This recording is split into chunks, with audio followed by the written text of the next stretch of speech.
Hello, good morning. આપણે પ્રકીર્ણ સ્વાધ્યાયમાં એક દાખલો ગણ્યો હતો. બીજો દાખલો આપણે શરૂ કરીએ છીએ. ખરા ખોટા વિધાનની વાત છે. એમાં નીચેના પૈકી દરેક વિધાનમાંથી કયું સત્ય અને કયું અસત્ય છે તે નક્કી કરો. એમાં પહેલું, જો x belongs to A અને A belongs to B, તો x belongs to B. x છે એ ગણ A નો સભ્ય છે, એ પોતે આખો ગણ B નો સભ્ય છે, તો x B માં કહેવાય? નો કહેવાય. આપણે એ વાતને ઉદાહરણથી સમજીએ. ધારો કે ગણ A એમાં બે ઘટકો લઈએ એક્સ વાય, એટલે એક્સ બિલોંગ્સ ટુ A. આ વાત પૂરી થઈ ગઈ. હવે ગણ બી લઈએ કે જેમાં A પાછો ઘટક તરીકે આવેલો હોય, એટલે આપણે એને પહેલાં જ મૂકી દઈએ. ચલો, અને અહીંયા એક સભ્ય વધારાનું લખી નાખીએ. એટલે તમે એ પણ જોઈ શકો છો કે એ છે એ ગણ બી નો સભ્ય છે. હવે ગણ બી ના સભ્યોની સંખ્યા પહેલા કયો મને, કેટલી? 3 નહીં, 2. ગણ બી માં 2 જ સભ્યો છે, આ આખો ગણ અને ઝેડ. તો એમાં ક્યાંય સભ્ય તરીકે, ગણ બી ના સભ્ય તરીકે એક્સ આવ્યો? તો કે ના, એક્સ બીમાં નથી. શું કરશું? વિધાન ખોટું છે એમ લખવું છે? ના, અહીંયા બાજુમાં જ આપણે એ ચોકડી, આ એનું ઉદાહરણ. ખરું હોય તો રાઈટ કરી દેશું, ખોટું હોય તો ચોકડી મારી દેશું. જરૂર જણાય એ પ્રમાણે આપણે ઉદાહરણની વાત પણ કરશું. ટૂંકમાં આપણા વિધાનને આપણે જસ્ટિફાય કરશું. જો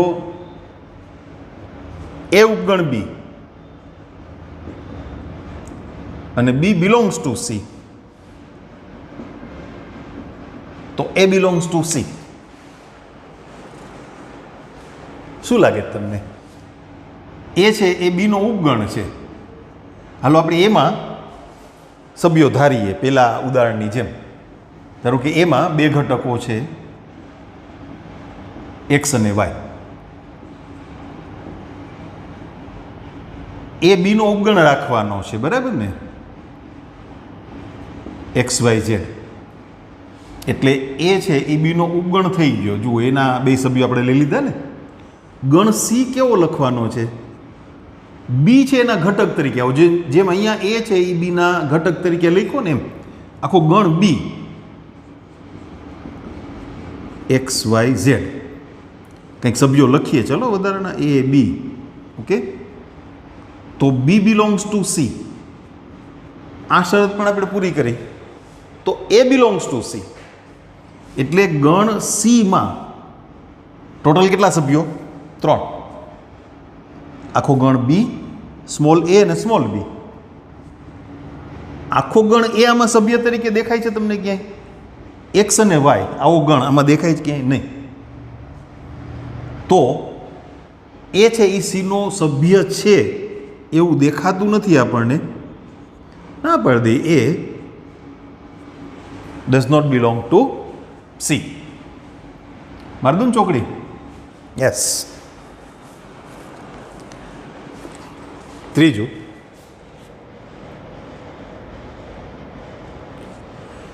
જો એ ઉપગણ બી અને બી ઉપગણ સી, એ ઉપગણ બી અને બી ઉપગણ સી, તો એ ઉપગણ સી. ખરું છે, પરંપરિતાનો નિયમ કહેવાય. એ છે બીનો ઉપગણ છે એટલે એના બધા જ સભ્યો બીમાં છે, અને બી છે એ સીનો ઉપગણ છે એટલે બીના બધા સભ્યો સીમાં છે. આ વિધાન ખરું છે. આપણે બે રીતે વાત કરીએ, વ્યાપક રીતે વાત કરીએ. એ ઉપગણ બી છે એટલે એક્સ એ ગણ એનો કોઈ પણ સભ્ય હોય તો એ બીમાં તો હોય જ, કારણ કે એના તમામ સભ્યો બીમાં છે. અને બી છે એ સીનો ઉપગણ છે. તો જે સભ્ય બીમાં છે એ બધા જ ક્યાં છે? સીમાં. એટલે એનો અર્થ એમ થયો કે એના તમામ સભ્યો ગણ સીમાં છે, માટે એ ઉપગણ સી. વાતને સમજવા માટે ઉદાહરણ આપીએ. વિધાન ખરું છે એ ઉદાહરણથી નક્કી ના થાય. વિધાન ખોટું છે તો ઉદાહરણ આપે ચાલે, પણ ખરું છે ઉદાહરણથી ના ચાલે. આપણે માત્ર વાતને, આ વાત આપણે જે રજૂ કરીને એને સમજવા માટે ઉદાહરણ આપીએ છીએ. ધારો કે ગણ એમાં XY બે ઘટકો, એટલે એ ઓલો સભ્ય તરીકે એ એક્સ લખ્યો છે ને, એ તો કોઈ પણ સભ્ય છે, ચોક્કસ નહીં. તો હું અહીં ફેરવી નાખું, ચાલો એ બી કરી નાખું. વાતને સમજીએ છીએ. હવે એ છે એ બીનો ઉપગણ છે, તો ગણ બી ત્રણ સભ્યો લઈએ, એ બી અને સી. એટલે એ છે બીનો ઉપગણ થઈ ગયો. હવે ગણ સી કેવો લેવાનો છે આપણે? બી સીનો ઉપગણ હોય એવો. એટલે ગણ સીમાં એ બી અને સી એ ત્રણ ઘટકો તો લખવાના જ. વધારે કંઈ લખવું હોય તો એ ચાલે, ન લખો તોય ચાલે. એટલે બી ઉપગણ સી થઈ ગયું. હવે જુઓ જોઈએ એના સભ્યો અહીંયા આવી ગયા ને, તો એ ઉપગણ સી થઈ ગયું. આ વાત માત્ર સમજવા માટે હતી, ઉદાહરણ તરીકે તમે આપી શકો નહીં. વિધાન ખરું હોય ને ત્યારે ઉદાહરણ ન ચાલે, ખોટું હોય ત્યારે ચાલે. ઓકે, ચોથું, જો એ ઉપગણ નથી બી અને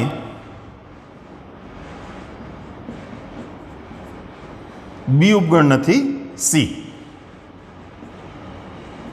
તો એ ઉપગણ નથી સી. એ બીનો ઉપગણ નથી, બી સીનો ઉપગણ નથી, બરાબર ને? તો એ સીનો ઉપગણ નથી. ઓકે, ગણ એમાં મેં એક જ સભ્ય લીધો એક્સ. એ છે એ બીનો ઉપગણ નથી. ઓકે, બીમાં લઉં વાય, એટલે એ બીનો ઉપગણ નથી, પાકું થઈ ગયું ને? એ ઉપગણ નથી બી. હવે ગણ સી કેવો લેવાનો છે? બી છે એ સીનો ઉપગણ થવો જોઈએ નહીં. તો સીમાં હું લઉં એક્સ અને ઝેડ, તો જુઓ જોઈએ બી છે એ સીનો ઉપગણ છે નહીં, પણ એ સીનો ઉપગણ થાય છે, હા, પરંતુ એ ઉપગણ સી. મારો ચોકડી મારો, હાલો જરા આગી ચોકડી રાખીએ, નગર પાછું તમે એક્સ ગણ સમજી લેવો, હે ને? આપેલી શરતો મુજબ ગણ તૈયાર કર્યા. એ બીનો ઉપગણ ના થવો જોઈએ, બરાબર છે, નથી થતો. બી સીનો ઉપગણ ન થવો જોઈએ, નથી થતો. પણ એ સીનો ઉપગણ થાય છે, એટલે વિધાન ખોટું છે.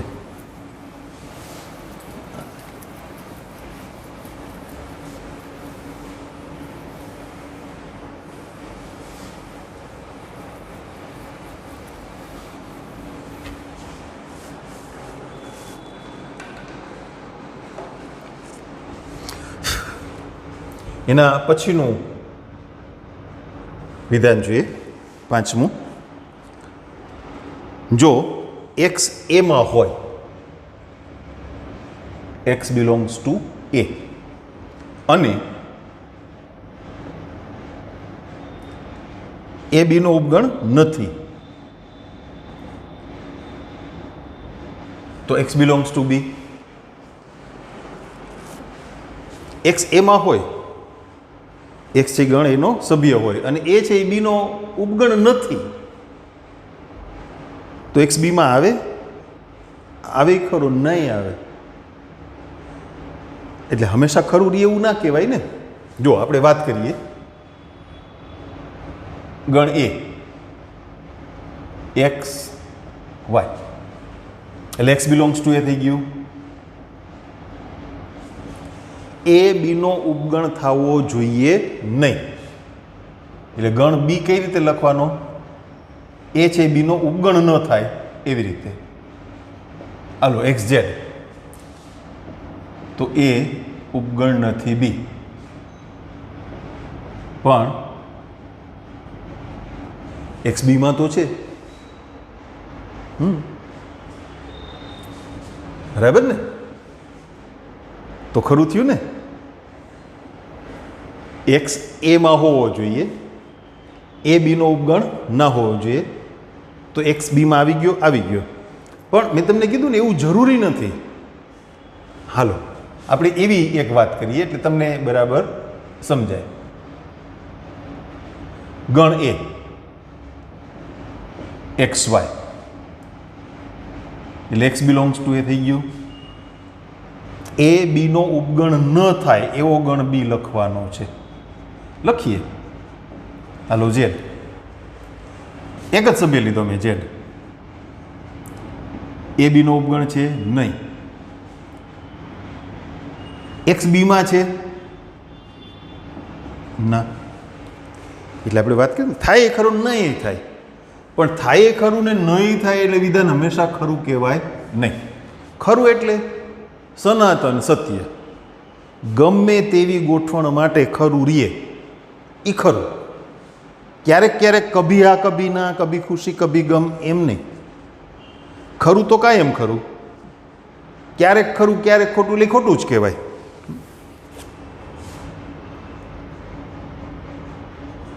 છઠ્ઠું, જો એ ઉપગણ બી અને એક્સ બીમાં ના હોય તો એક્સ એમાં ના હોય. શું લાગે તમે વિચારો છો? એ છે બીનો ઉપગણ છે, એક્સ બીમાં નથી તો એક્સ એમાં પણ નથી. આપણે એક કામ કરીએ, એ બીનો ઉપગણ થાય એવા બે ગણની વાત કરીએ. ધારો કે ગણ એમાં એ બી અને ગણ બીમાં એબીસી. એ બીનો ઉપગણ થઈ ગયો, થઈ ગયું. એક્સ બીમાં નથી, નથી તો એક્સ એમાં ના જ હોય ને. પણ જે સભ્યો બીમાં નથી એના તમામ સભ્યો બીમાં આવેલા છે એટલે બી પાસે કંઈક વધારે હોય ખરું. પણ જે સભ્ય બીમાં નથી એ તો એમાં ના જ હોય. બીમાં હોય અને એમાં ના હોય એવું તો બને, જેમ કે સી. પણ બીમાં નથી જ, એક એવો ઘટક જે બીમાં નથી તો કોઈ શક્યતા નથી કે એમાં હોય. કારણ કે એના સભ્યો લેવાના ક્યાંથી? બીમાંથી. કૂવામાં ના હોય તો અવેડામાં આવે? ન આવે. બી કૂવો છે ને એ છે એ અવેડો છે. કૂવામાં જ પાણી ના હોય તો એમાં અવેડામાં ક્યાંથી આવે? હા, એટલે આ વિધાન કેવું છે? ખરું. સમજાય છે ને બરાબર?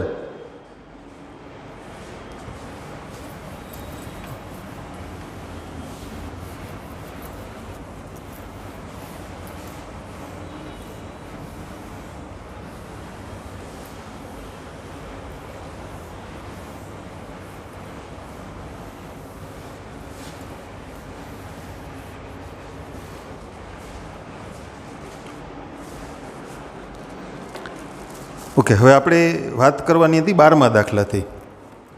12મા દાખલાનું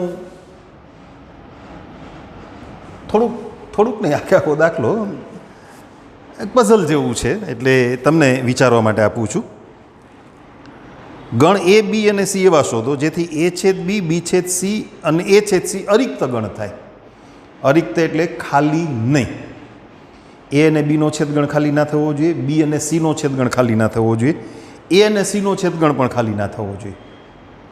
પણ એ બી અને સી ત્રણેયનો છેદગણ એક સાથે વિચારો, ત્રણેયમાં કોઈ કોમન એલિમેન્ટ હોવો ના જોઈએ, એ છેદગણ ખાલી ગણ બનવું જોઈએ. તમારે એવા ગણ બનાવવાના છે સભ્યો લખીને, ABCD લખો કે 1 2 3 લખો કે, બરાબર. જસ્ટ રાઈટ, નહીંતર વળી પાછા આપણે ટ્રાય કરશું, અહીંયા લખશું. તમને એક પઝલ આપી છે એમ કહીએ તો ચાલે, દાખલો નથી, બરાબર ને. 13મો દાખલો જોઈએ.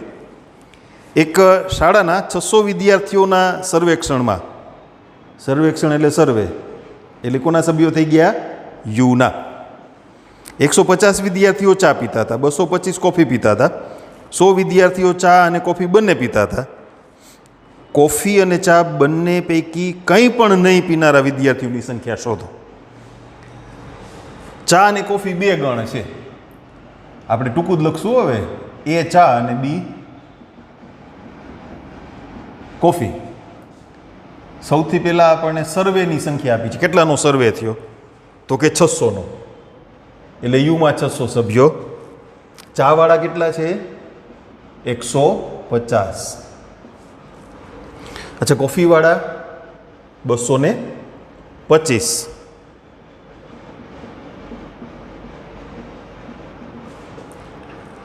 બંને એટલે કેના? છેદગણના. એ છે 100. તો કાંઈ નથી પીતા એવા, એટલે તમે વેનાકૃતિથી ગણી શકો અને સૂત્રનો ઉપયોગ કરીને ગણી શકો. વેનાકૃતિ હું બે સમજાવું તમને. વેનાકૃતિ બનાવી હોય ને, જો તમારે બે ગણને લગતી માહિતીની વેનાકૃતિ બનાવવી હોય તો સૌથી પહેલી શરત શું? તમારી પાસે બંને ગણના છેદગણના સભ્યોની સંખ્યા કેટલી એ માહિતી હોવી જોઈએ. એ ના હોય તો સૂત્ર મૂકીને ગોતવું પડે. અહીંયા છે એટલે મેં તમને લાસ્ટ ટાઈમે સમજાવ્યું હતું ને કે તમે વેનાકૃતિમાં માહિતી પૂરો, વેનાકૃતિમાં માહિતી રજૂ કરો ત્યારે શરૂઆત ક્યાંથી કરવાની? એ અને બીના છેદગણના સભ્યોની સંખ્યાથી. અહીંયા 100. એનું કારણ શું છે? એમાં ટોટલ કેટલા સભ્યો છે? 150. હવે જો તમે પહેલાં 150 અહીં લખી નાખશો અને પછી અહીંયા 100 લખશો તો ટોટલ કેટલા થઈ જશે? 250. પણ એના ટોટલ સભ્યોની સંખ્યા 150 છે. એટલે 100 પહેલાં લખો ને તો ટોટલ 150 માટે અહીંયા કેટલા? તો કે 50. હવે જુઓ, એમાં 150 થઈ ગયા, બરાબર. બીમાં કેટલા? 225. તો અહીંયા કેટલા વધ્યા? 125. આ બધાનો ટોટલ કરીએ તો કેટલા થયા? 275, બરાબર ને. પણ સર્વે કેટલાનો છે? 600નો. તો 600માંથી 275 બાદ કરી નાખો. 600માંથી 275 બાદ કરી નાખો. કેટલા વધ્યા? 325. સૂત્ર મૂકીને વાત કરીએ. આ 325 એટલે ક્યાં ખબર છે? બેમાંથી એકેય ગણમાં નથી. એમાંય નથી, બીમાંય નથી, છેદગણમાંય નથી. એટલે ચાય નથી પીતા અને કોફી નથી પીતા. બેમાંથી એક પણ પીણું પીતા નથી, એવા 325. હવે માની લો કે તમારે સૂત્રથી ગણતરી કરવી છે તો સૌથી પહેલાં આપણે જેમ ટોટલ કર્યું ને હમણાં 50, 100 ને 125, એ તમને સૂત્રથી મળશે. યોગ ગણના સભ્યો, આ બધાનો ટોટલ એટલે શું? યોગ ગણના સભ્યોની સંખ્યા. n of a plus n of b minus n a છેદ b. ઓકે, એના સભ્યોની સંખ્યા કેટલી? તો કે 150. બી પાસે કેટલા છે? 225. અને છેદગણમાં કેટલા? 100. અહીંથી બાદ કરી નાખો એટલે 125 વધ્યા. 125માં 150 ઉમેરી દો. આ ટોટલ કર્યો હતો આપણે 275. હવે એને યુમાંથી બાદ કરી નાખો. યુના ટોટલ ઘટકોમાંથી બાદ કરીએ એટલે 325 આવ્યા. માટે એક પણ પીણું નથી પીતા તેવા લોકોની સંખ્યા. એટલે યુના સભ્યોમાંથી કયા સભ્યો બાદ કરવાના? એ યોગ બીના. એ યોગ બીના સભ્યોની સંખ્યા એટલે તમને ખબર છે શબ્દોમાં કેવા સભ્યો થયા? ઉભા રહ્યો, કાઢી નાખીએ, આપણે એની વાત કરીએ. એ કેવા સભ્યો થયા ખબર છે? ઓછામાં ઓછા એક ગણમાં હોય. એ યોગ બીના સભ્યો એટલે કેવા? ઓછામાં ઓછા એક ગણમાં, એટલે ઓછામાં ઓછું એક પીણું પીતા હોય, એટલે ચા પીતા હોય અથવા કોફી પીતા હોય અથવા બંને. લખીએ આપણે શબ્દોમાં, ઓછામાં ઓછું એક પીણું પીતા હોય.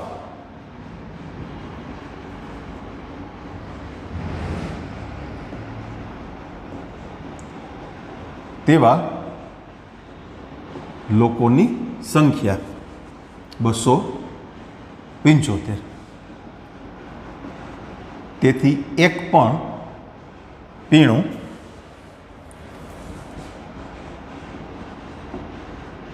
પીતા નથી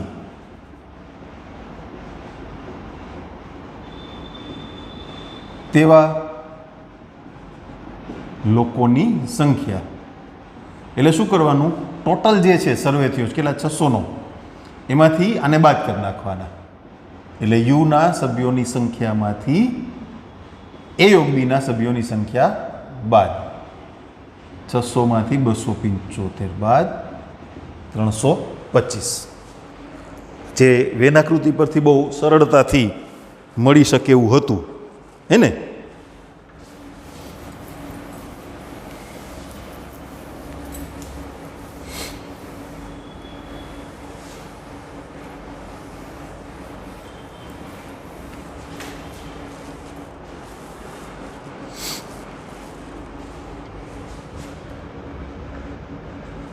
ચૌદમો દાખલો જોઈએ.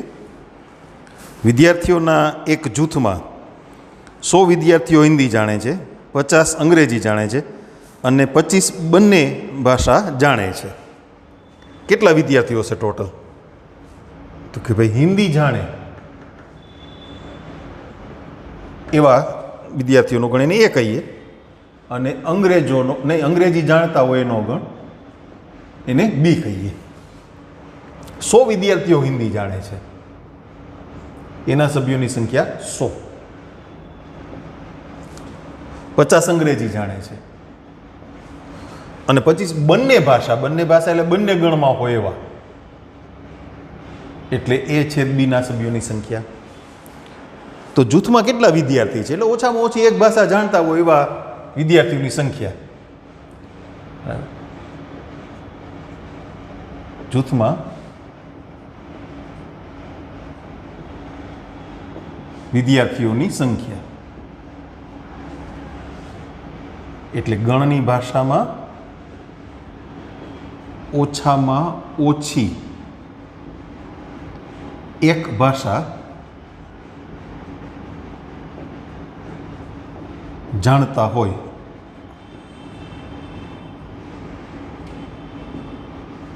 તેવા વિદ્યાર્થીઓની સંખ્યા. એટલે એ યોગ બીના સભ્યોની સંખ્યા સૂત્ર મૂકશું.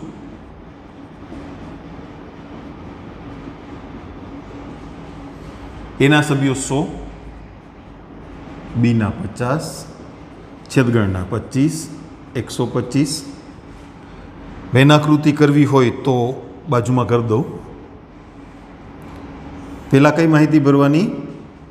બંનેના છેદગણની. એ અને બીના છેદગણના સભ્યો કેટલા એ પહેલાં ભરવાના. કેટલા? 25. હવે એના ટોટલ 100 સભ્યો છે ને, એટલે અહીંયા કેટલા રહેશે? 75. થઈ ગયા ટોટલ 100. બીનો ટોટલ કેટલો કરવાનો? 50નો, એટલે અહીં કેટલા લખવાના? 25. હવે ત્રણનો સરવાળો કરી લ્યો જોઈએ, થઈ ગયા 125. બરાબર છે?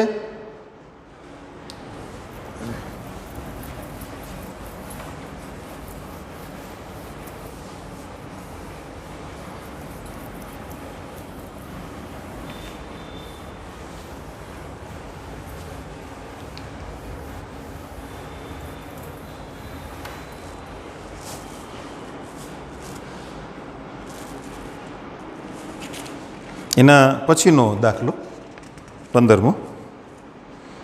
60 વ્યક્તિઓના સર્વેક્ષણમાં, યુમાં 60, 25 વ્યક્તિઓ સમાચાર પત્ર એચ વાંચતા, 26 સમાચાર પત્ર ટી વાંચતા, 26 સમાચાર પત્ર આઈ વાંચતા, 9 એચ અને આઈ, 11 એચ અને ટી, 8 ટી અને આઈ અને 3 તમામ સમાચાર પત્ર વાંચતા માલુમ પડ્યા.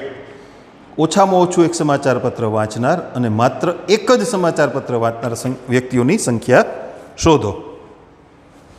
15મો દાખલો. આપણે આ ગણના નામ છે ને HTI જ રહેવા દઈએ, બરાબર ને, એટલે કાંઈ લખવું જ ના પડે. 60 વ્યક્તિઓનો સર્વે એટલે યુમાં 60. પછી એચમાં કેટલા સમાચાર પત્ર એચ વાંચતા હોય એવા 25, સમાચાર પત્ર ટી વાંચતા હોય એવા 26 અને સમાચાર પત્ર આઈ વાંચે એવાય 26. 9 એચ અને આઈ, અને એટલે છેદગણ હો, એચ છેદ આઈ કેટલા સભ્યો? 9. 11 એચ અને ટી, એચ છેદ ટી 11. 8 ટી અને આઈ, ટી છેદ આઈમાં 8. અને 3 તમામ સમાચાર પત્ર વાંચતા, તમામ એટલે એચ અને ટી અને આઈ કેટલા? 3. આપણે 3 ગણની માહિતીવાળા સૂત્રનો હમણાં ઉપયોગ કર્યો હતો ને. હવે જો એની વેનાકૃતિ બનાવી હોય એની પાછી વાત કરી લઈએ થોડી. તો સૌથી પહેલાં તમારે ક્યાંથી માહિતી ભરવાનું શરૂ કરવાનું છે? ત્રણેયનો છેદગણ. આ 3 ગણ એચ ટી અને આઈ. સૌથી પહેલા ત્રણેયના છેદગણના ઘટકો કેટલા છે લખવાના છે, એટલે 3. હવે એચ અને આઈના છેદગણમાં 9 છે. એચ અને આઈનો છેદગણ, એચ અને આઈનો છેદગણ એટલે હમણાં એક ઉદાહરણમાં વાત કરી હતી ને આપણે, એચ છેદ આઈ એટલે આટલું થાય, એ આટલું. આ તો એમાં ટોટલ કેટલા સભ્યો થવા જોઈએ? 9. હવે એમાં 3 તો આવી ગયા ને, એટલે અહીંયા કેટલા થયા? 6 થઈ ગયા એચ છેદ આઈના 9, બરાબર. હવે એચ અને ટીના છેદગણના 11 થવા જોઈએ, એટલે અહીં કેટલા લખવું? 8. 8 ને 3 11 થઈ ગયા ને. ટી અને આઈના છેદગણમાં કેટલા થવો જોઈએ? 8. તો હું અહીંયા કેટલા લખું? 5. 5 ને 3 8 થઈ ગયા.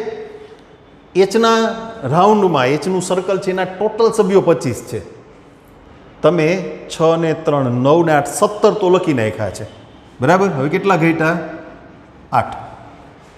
પાછો ટોટલ કરી લ્યો. 8 ને 8 16 અને 3 19 ને 6 25 થઈ ગયું. ટીમાં 26 સભ્યો થવા જોઈએ. 8 ને 3 11, 11 ને 5 16, 16 ને 10 26, 10 ને 8 18, 18 ને 3 21, 21 5 26. આઈમાં પણ 26 થવા જોઈએ. આપણી પાસે 9 ને 5 14 છે, 14 ને 12 26, 12 ને 5 17, 17 ને 20, 20 ને 6 26. આ બધાનો ટોટલ કરીએ તો શું મળે? યોગ ગણના ઘટકોની સંખ્યા. આપણે બે રીતે ચેક કરશું. સૂત્રે મૂકશું એચ યોગ ટી યોગ આઈ, અને પછી એને અહીંયા ડાયરેક્ટ ટોટલ સાથે ટેલી કરશું આપણી વાતને.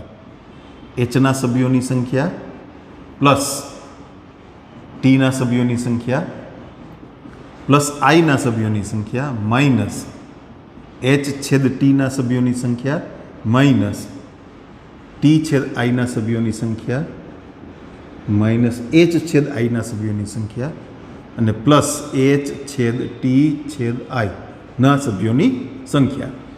એચમાં કેટલા? 25. ટી અને આઈ બેયના 26 છે, બરાબર છે ને. એચ છેદ ટી કેટલા? 11. ટી છેદ આઈ 8. એચ છેદ આઈ કેટલા? 9 અને છેલ્લે પ્લસ 3. 6 દુ 52, 52 ને 3 55, 55 ને 5 60, 60 ને 20 80, 11 ને 9 20 ને 8 28 બાદ કેટલા વધ્યા? 28 ને 2 30 ને 50 80 થઈ ગયા. 52 ટોટલ થયો ને. આપણે ગણી અહીંથી ચેક કરી આલો. પેલા 12 ને 8 20, 20 ને 10 30, હવે અંદર આવો. 30 ને 5 35, 35 6 41, 41 ને 8 49 ને 3 52. પણ યુમાં કેટલા સભ્યો હતા? 60. એટલે 12 કેટલા વધ્યા? 8. હું આ ગણને ઉપાડીને અહીંયા મૂકી દઉં. યસ, મારે અહીંયા આટલો લખવો છે. એટલે આ વેનાકૃતિ પરથી બધા જ પ્રશ્નોના જવાબ મળી શકે. આપણે અગાઉ પણ વાત કરી હતી. છતાં તમારા જે 2 પ્રશ્નો છે એની વાત આપણે કરી લઈએ. ઓછામાં ઓછું એક સમાચાર પત્ર વાંચતા, એ તો મળી ગયા ને. અહીંયા જ લખી નાખીએ આપણે, એટલે આપણે પાછું કંઈ કરવું નહીં. ઓછામાં ઓછું એક, ઓછામાં ઓછા એક ગણમાં એટલે 2 ગણની વાત હોય તો 2નો યોગ ગણ, અને 3 ગણની વાત હોય તો 3નો યોગ ગણ. ઓછામાં ઓછું એક સમાચાર પત્ર વાંચતા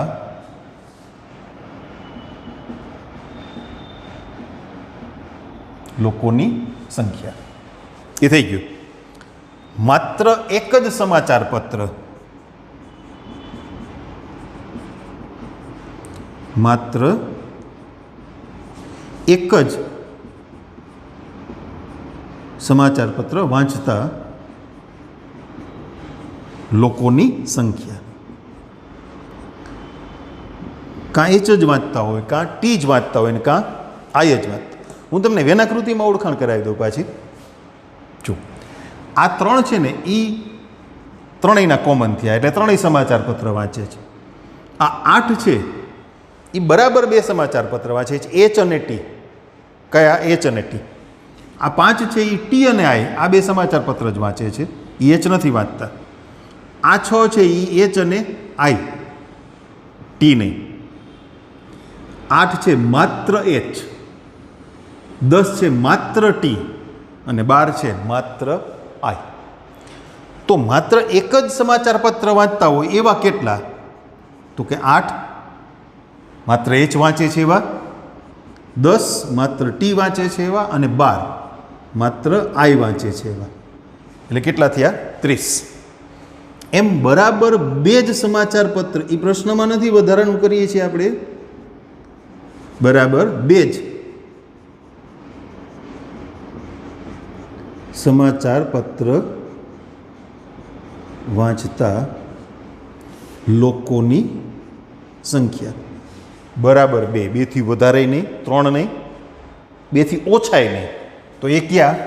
8, 5 અને 6. એટલે 8 ને 5 13 ને 6 19. બરાબર? ઓકે, સરસ. ચાલો હવે 16મો દાખલો છે, એની ચર્ચા કરશું. તમારે try and try, don't cry. Just try, try and try, but don't cry. ના આવડે તો કહેજો.